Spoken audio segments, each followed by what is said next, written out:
सन 1947 के पहले हर एक सच्चे देशभक्त का एक ही सपना था कि हमारा प्यारा देश भारत कब ब्रिटिशर से आज़ाद होगा। 15 अगस्त 1947 यह एक ऐसा दिन था जब भारतीयों ने आज़ादी का स्वाद चखा।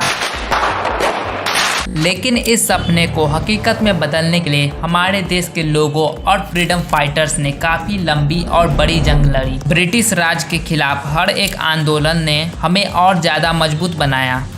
महात्मा गांधी के सत्याग्रह से लेकर सुभाष चंद्र बोस की आज़ाद हिंद फौज तक हर एक कदम ने भारत को नई पहचान दी। यह सफ़र बिल्कुल आसान नहीं था और आज़ादी के बाद भारत अपने नए सफ़र पर निकल चुका है, वो भी सुपर पावर बनने की ओर।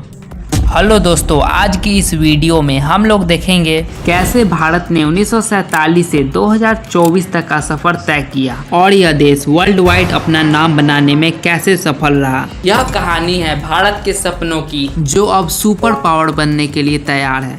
Let's begin guys.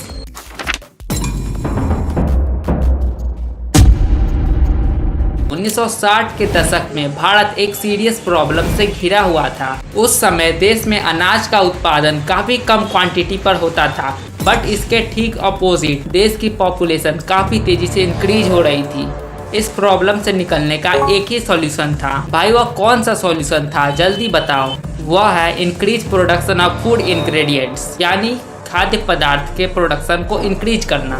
देन दोस्तों, उस समय गवर्नमेंट ने ग्रीन रेवोल्यूशन को स्टार्ट किया। बट भाई ग्रीन रेवोल्यूशन क्या होता है? ग्रीन रेवोल्यूशन का मतलब है हरित क्रांति, जो फूड इंग्रेडिएंट्स के प्रोडक्शन को इंक्रीज करने के लिए शुरू किया गया था, जिसमें नए बीज, केमिकल्स, फर्टिलाइजर्स, पेस्टिसाइड्स और साथ ही मॉडर्न इरिगेशन टेक्निक का यूज किया गया, जिससे भारत ने अपने फूड प्रोडक्शन को काफ़ी ज़्यादा इंक्रीज कर लिया। ग्रीन रेवोल्यूशन 1968 में स्टार्ट हुई और फर्स्ट ईयर में 24 लाख हेक्टेयर जमीन में ज़्यादा से ज़्यादा उपज देने वाली सीड्स का यूज किया गया। इन सभी प्रोसेस का जब रिजल्ट देखा गया तब हैरान कर देने वाले रिपोर्ट सामने आए। भारत का फूड इंग्रेडिएंट्स प्रोडक्शन इतना ज़्यादा हो गया कि यह दुनिया के सबसे बड़े अनाज उत्पादक देशों के लिस्ट में अपनी जगह बना ली। अभी करंट की बात करें तो भारत फूड प्रोडक्शन के मामले में दूसरे नंबर पे आता है।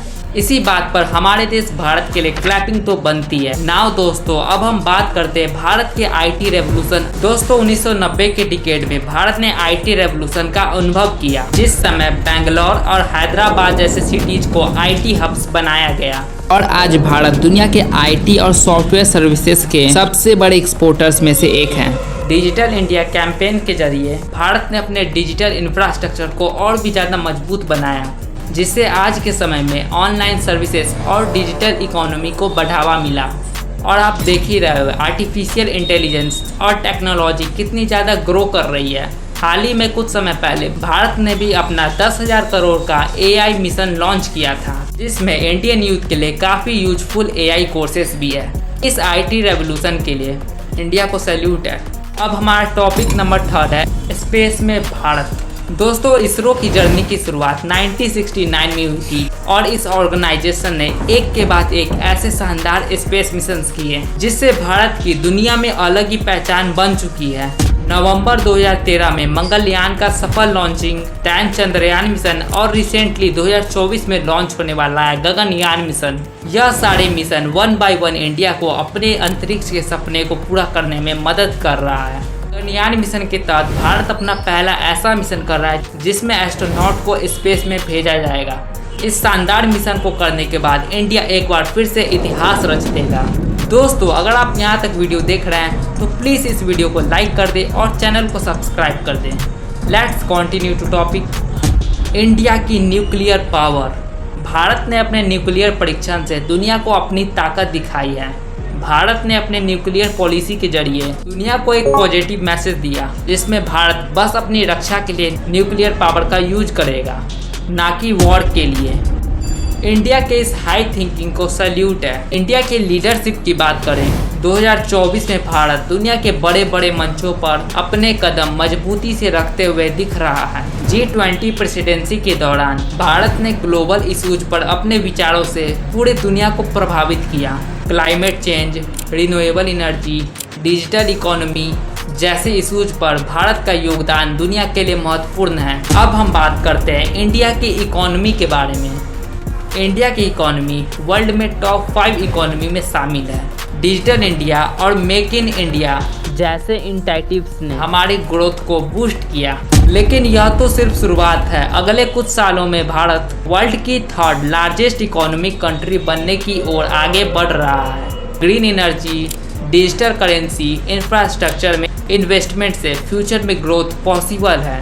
दोस्तों, डिफेंस के फील्ड में भी भारत काफ़ी तेज़ी से आगे बढ़ रहा है। भारत की नेवी, एयरफोर्स और आर्मी काफ़ी ज़्यादा स्ट्रॉन्ग है।